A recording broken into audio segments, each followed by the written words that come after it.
एक बल एक भरोसा। अध्यात्म के साधक कई प्रकार के होते हैं। इन्हें मुख्यतः दो भागों में विभक्त किया जा सकता है। एक वे होते हैं जो केवल अपनी शक्तियों को जगाने का पुरुषार्थ करते हैं। उन्हें केवल अपनी आंतरिक शक्तियों पर विश्वास होता है। वो इतने आत्मविश्वासी होते हैं कि अपने आत्मबल को जागृत कर कुछ अद्भुत कर दिखाते हैं। वे निश्चयपूर्वक जिस भी श्रेष्ठ कार्य को कल्याण की भावना से करते हैं उसमें सफलता प्राप्त करते हैं। गहरे अर्थों में वे भी आध्यात्मिक व्यक्तित्व तो होते हैं, लेकिन उन्हें अपनी आत्मिक शक्ति से अलग अन्य अलौकिक शक्ति परमात्म शक्ति पर कोई विश्वास नहीं होता। दूसरे अध्यात्म के साधक ऐसे होते हैं जिन्हें अपनी आत्मिक शक्तियों पर विश्वास होने के साथ साथ अलौकिक दिव्य शक्ति परमात्मा पर भी पूरा विश्वास होता है। उनका आत्मविश्वास परमात्मा के प्रति श्रद्धा और निश्चय से सफलता प्राप्त कराता है। वे किसी भी श्रेष्ठ कार्य को पूरी तल्लीनता, कर्मठता और निष्ठा से करते हुए अपनी पूरी ऊर्जा उसमें लगा देते हैं। निश्चयपूर्वक परिणाम को परमात्मा को समर्पित कर देते हैं। आत्मिक शक्ति और परमात्म शक्ति दोनों शक्तियों के संयुक्त प्रभाव से कार्य संपन्न होता है। ऐसे साधकों की स्थिति सफलता असफलता में एक रस रहती है। इन दोनों प्रकार के साधकों की आंतरिक उपलब्धियों को कुछ समानताएं और कुछ असमानताओं की दृष्टि से देखा जा सकता है। दोनों ही प्रकार के साधक अपने अपने स्तर से बेहद की शक्ति से संपन्न बनते हैं, किंतु फिर भी अंतर तो अवश्य होता ही है। गहरे में देखें तो दोनों के लक्ष्य में भी अंतर होता है। दोनों को अतुलित प्राप्तियां होने पर भी एक को हद और दूसरे को बेहद की संज्ञा दी जा सकती है। एक में मैंपन का सूक्ष्म अंश होता है और दूसरे में यह सूक्ष्म अंश भी समाप्त हो जाता है। परमात्मा पर निश्चय रखने वाले साधकों की साधना का हम विश्लेषण करें। निश्चय, विश्वास, निष्ठा, श्रद्धा और भरोसा, ये सभी शब्द एक दूसरे के पर्याय हैं। फिर भी इनके अर्थ की भावदशा उसके गहनता का अंतर होता है। आरोहण के क्रम में यदि इन्हें क्रमबद्ध करें तो इन्हें इस तरह लिखा जा सकता है: श्रद्धा, निष्ठा, विश्वास और निश्चय, भरोसा। सभी के भाव अर्थ के विस्तार में जाएं तो विषय अधिक विस्तृत हो सकता है।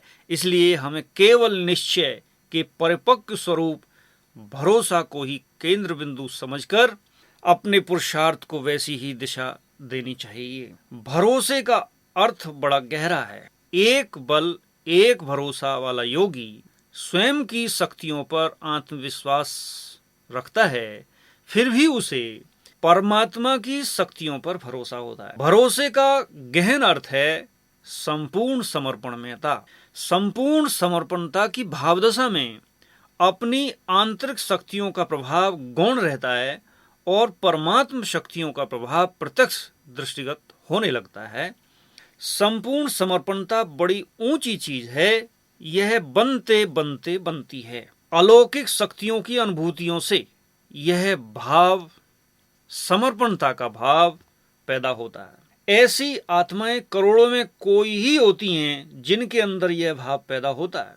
अलौकिक शक्तियों का प्रभाव ऐसी आत्माओं के माध्यम से ही होता है।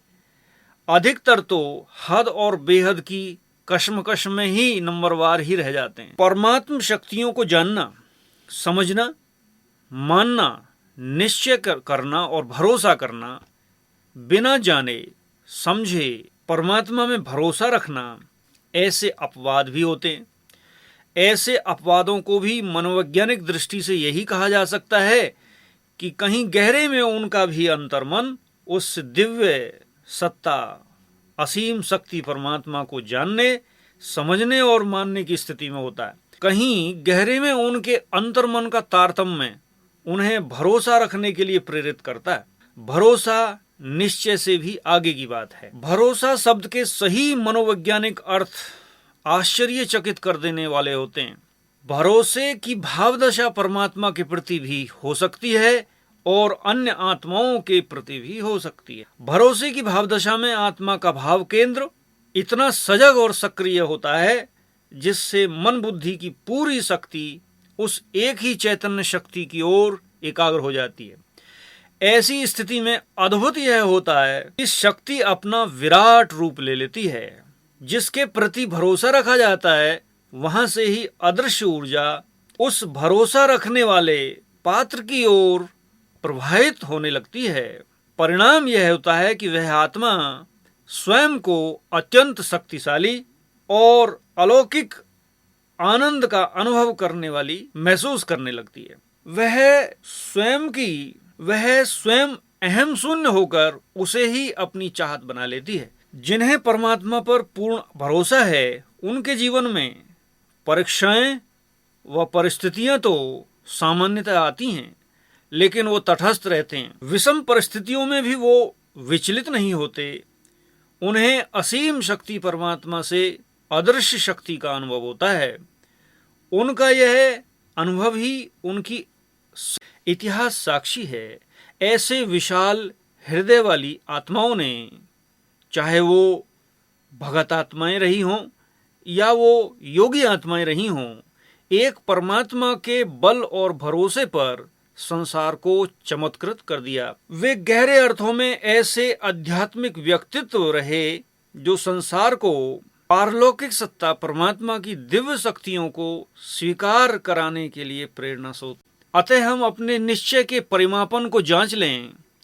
हमारे अपने आंतरिक पुरुषार्थ का मापदंड क्या है, यह भी देख लें। अदृश्य अलौकिक शक्तियों के प्रति हमारा कितना पैना दृष्टिकोण है, यह भी आत्मनिरीक्षण कर लें। अदृश्य इशारे और अदृश्य असीम शक्ति परमात्मा की अलौकिक छत्र छाया की अनुभूति कितनी है, यह भी अंतर्मुखी होकर जांच कर लें। यह सृष्टि रंगमंच है। इसमें बहुत कुछ अपने विविध रूपों में घटित होता रहता है। उससे अप्रभावित रहते हुए अंतर्मुखी होकर स्वयं को अलौकिकता से संपन्न करते चलना है। एक बल एक भरोसा की भावदशा से हमारी साधना में तीव्रता आएगी। हम अपनी संपूर्णता की मंजिल को सहजता से प्राप्त